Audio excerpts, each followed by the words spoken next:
মুকুলের পরিবর্তে কচি কচি ডাল পাতা ছাড়ে গাছের পরিচর্যাটা করতে পারি, তাহলে আমরা আম গাছে প্রচুর পরিমাণে মুকুল পাবো। গ্রিন ওয়েভ সবসময় চেষ্টা করে আপনাদেরকে সঠিক ইনফরমেশনটা দেওয়ার জন্য। আসসালামু আলাইকুম, আশা করি সবাই ভালো আছেন। আপনারা দেখছেন গ্রিন ওয়েভ। গ্রিন ওয়েভের নতুন একটা এপিসোডে আপনাদেরকে শুভেচ্ছা জানাচ্ছি। সাথে আছি আমি নূর। আজকের এপিসোডটা সাজিয়েছি ছাদ বাগানে আম গাছের পরিচর্যা নিয়ে এবং আমের সকল বিষয় নিয়ে। ছাদ বাগান আসলে একটা অনুভূতির জায়গা, আর এই ছাদ বাগানেই কিন্তু সবাই চেষ্টা করে তাদের পছন্দ মতো সাজানোর জন্য, যেখানে থাকে সকল ধরনের ফল, ফুল, সবজি গাছ। ছাদ বাগানে যেসব ফল গাছগুলো সাধারণত আমরা লাগিয়ে থাকি তার মধ্যে আম গাছ অন্যতম। তো আমরা আজকে আপনাদেরকে জানাবো যে কোন কোন আম গাছ ছাদ বাগানের জন্য পারফেক্ট, কিভাবে করলে আমের ফলন ভালো হবে, এই সময় আমের কি কি পরিচর্যা আছে। তো গ্রিন ওয়েভ সবসময় চেষ্টা করে আপনাদেরকে সঠিক ইনফরমেশনটা দেওয়ার জন্য, এবং আমরা যেগুলো প্র্যাকটিক্যালি করে সফল হই সেগুলোই আপনাদেরকে বোঝাই। তো এই মুহূর্তে আমার এই যে পাশে একটি আম গাছ দেখতে পাচ্ছেন, এটি হচ্ছে 12 মাসি কাটিমন জাতের একটা আম, যেটি লাগানো হচ্ছে 20 লিটারের একটি টবে। ছাদ বাগানের জন্য আমরা দেখেছি যে আম গাছের যে জাতগুলো পারফেক্ট, তার মধ্যে এই 12 মাসি কাটিমন জাতের আম সব থেকে সেরা। এরপরে আরও কিছু জাতের নাম বলবো, এগুলো সংগ্রহ করে আপনারা ছাদ বাগানে লাগাতে পারেন। তো প্রথম লিস্টেই আমি একদম লিস্টের প্রথমেই নাম রাখবো 12 মাসি কাটিমন আমের। এরপরে হচ্ছে আপনারা চেষ্টা করবেন একটি ব্যানানা ম্যাঙ্গো গাছ লাগানোর জন্য। তারপরের সিরিয়ালে রাখবো আমি বাড়ি জাতের যে আমগুলো আছে, বাড়ি 1, 2 এভাবে সিরিয়াল অনুসারে থাকে, তো বাড়িও লাগাইতে পারেন। এরপরে আপনারা যদি একটু এক্সেপশনাল গাছ লাগাতে চান, সেক্ষেত্রে আপনারা মিয়াজাকি আমটা লাগাতে পারেন। এছাড়া লতা জাতের আম একটা আছে, যেটার নাম হচ্ছে লতা আম বলে পরিচিত। বিভিন্ন জায়গায় বিভিন্ন নাম থাকতে পারে। তো মূলত আপনারা এই জাতগুলি ছাদ বাগানের জন্য সংগ্রহ করবেন। এই জাতগুলি যেটার হচ্ছে বৈশিষ্ট্য হচ্ছে যে অল্প বয়সেই কিন্তু ফল দেয়, এবং আমরা 12 মাসই বলে থাকি এই কারণে, কারণ বছরের বেশিরভাগ টাইমেই কিন্তু এই গাছগুলিতে ফল থাকে। আমরা ছাদ বাগানিরা একটি বড় ধরনের ভুল করে থাকি, সেটি হচ্ছে যে ছাদ বাগানের গাছগুলোকে অধিক পরিচর্যা করে ফেলি। আসলে কিছু কিছু বছরের কিছু কিছু সময় আসে যে সময়টাতে অধিক পরিচর্যা গাছের জন্য কাল হয়ে দাঁড়ায়।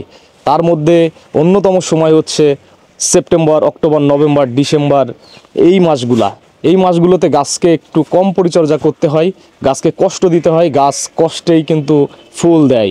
আমও তার বিরূপ নাই। আমও কিন্তু এমন একটি গাছ যে এই সময়টাই আমকে কষ্ট দিয়ে মুকুল আনতে হয়।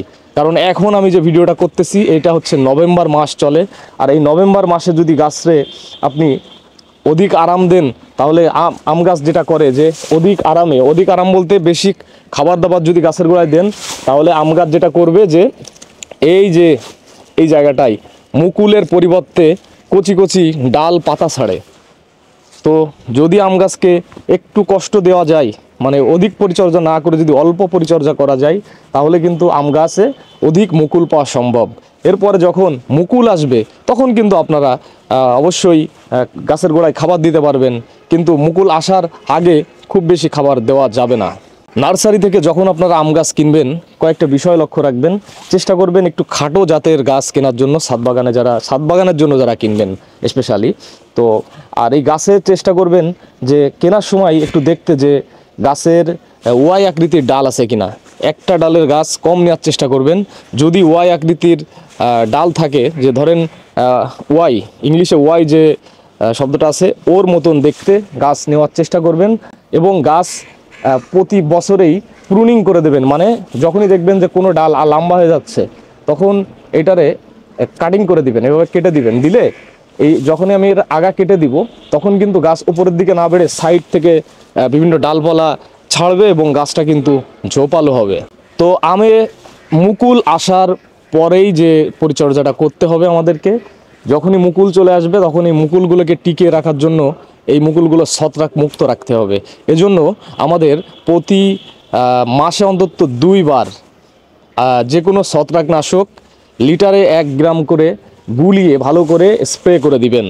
এবং মুকুল আসার সময় কিন্তু গাছের গোড়ায় খাবার দিয়ে দিতে হবে। আমি বলবো যখন মুকুল থাকে তখন আপনারা অন্তত জৈব সারটা দিবেন, কারণ ওই সময় রাসায়নিক সার দিলে মুকুল ঝরে যাওয়ার সম্ভাবনা থাকে। তো এরপরে যখন মুকুল থেকে গুটি দাঁড়াবে, গুটি ছোট ছোট গুটি যখন দাঁড়াবে, তখন আপনারা এই গুটিটাকে পরিপক্ক করার জন্য গাছের গোড়ায় যথেষ্ট পরিমাণে পটাশিয়াম জাতীয় খাবার দিয়ে দেবেন, নাইট্রোজেন খাবারটা কম দিবেন তখন, এবং গাছের পাতাতে কীটনাশক ছত্রাকনাশক নিয়মিত স্প্রে করবেন এবং প্রতি মাসে অন্তত 2 বার খাবার দেওয়ার চেষ্টা করবেন। যখনই কোনো রাসায়নিক খাবার দিবেন চেষ্টা করবেন সাথে যেন জৈব খাবারটা দেওয়া যায়, কারণ রাসায়নিক খাবারকে জৈব খাবার একসাথে যদি দেওয়া হয় তাহলে কিন্তু গাছ পুষ্টি ভালো পায়। এছাড়া গাছে নিয়মিত এই পাতায় কিন্তু আপনার অনুখাদ্য স্প্রে করে দিতে হবে। অনুখাদ্যর মধ্যে আছে অ্যাপসাম সল্ট, বোরন সার, জিঙ্ক, এরপরে আরও অনেক ধরনের অনুখাদ্য পাওয়া যায়। যদি আপনারা কস্টিং পোষাইতে পারেন, আপনারা NPKS 19-19-19 এই মিশ্র সারটি কিনে নেবেন এবং প্রত্যেকটা গাছে ভালো করে স্প্রে করে দিবেন। তবে একটা জিনিস সবাইকে বলতে চাই, আপনারা এই নভেম্বর ডিসেম্বরে আবার গাছের আগা কাটিং করতে যায়েন না। এই সময় কাটিং করা যাবে না, কারণ এই সময়টাই এই আগাগুলাতে কিন্তু মুকুল আসবে। হ্যাঁ, অলরেডি আমাদের গাছে কিন্তু মুকুল আসা ভাব। এই গাছটি, এই যে গাছটির সামনে আমি দাঁড়িয়ে আছি, কাটিমন জাতের আম, এবং এই গাছটিতে কিন্তু গেল বছর এত ফল আসছিল যে আমাদের এই ডালগুলো ভেঙে যাওয়ার মতো উপক্রম হয়েছিল। তো সঠিক নিয়ম মানলে, সঠিক জাত যদি আপনি সংগ্রহ করতে পারেন, অবশ্যই আপনার ছাদ বাগানে ফল আসবে। একটা জরুরি বিষয় সবাইকে বলতে চাই, যারা ছাদ বাগান করেন, যেহেতু এটা আম গাছ নিয়ে ভিডিও, কিন্তু আমার এই কথাটা হবে সকল গাছের জন্য। বিষয়টা হচ্ছে যে গাছের পাতা দেখে যদি আপনি নির্ণয় করতে পারেন যে গাছের পাতা কি বলার চেষ্টা করতেছে, এ কি খাবার চাচ্ছে নাকি রোগে আক্রান্ত হয়েছে, তাহলে কিন্তু আপনার ছাদ বাগানের প্রত্যেকটা গাছ ভালো থাকবে এবং ভালো ফল পাবেন। তো দেখেন গাছের পাতা, এই আম গাছটার পাতাগুলো দেখেন কত চকচক, মানে পাতা ভালো হলে গাছের সব কিছু ভালো। গাছের বহিঃপ্রকাশটা হচ্ছে পাতায়। তো আমরা মাঝে মাঝে দেখি যে গাছের পাতা নষ্ট হয়ে গেছে, তো ওইটা আপনাকে বুঝতে হবে। আপনি যদি না বুঝে থাকেন, আপনাকে ওটা নিয়ে সার্চ করতে হবে বা যারা অভিজ্ঞতা তাদের কাছে জানতে হবে যে এটার সমাধান কি। সমাধান দিতে পারলে আপনি নিজেও সমাধান পাবেন। তো এই মুহূর্তে আমরা দেখছি যে আমাদের গাছের কিছু কিছু পাতা একটু সমস্যা, যেটা আমার কাছে পার্সোনালি পটাশিয়ামের অভাব মনে হচ্ছে, কিন্তু আমি এই সমস্যা এখন ঠিক করব না, কারণ এই মুহূর্তে আমি গাছে পটাশ দিলে গাছ খাবার পেয়ে যাবে, নতুন পাতা ছাড়া শুরু করবে, আমাকে মুকুল উপহার দিবে না।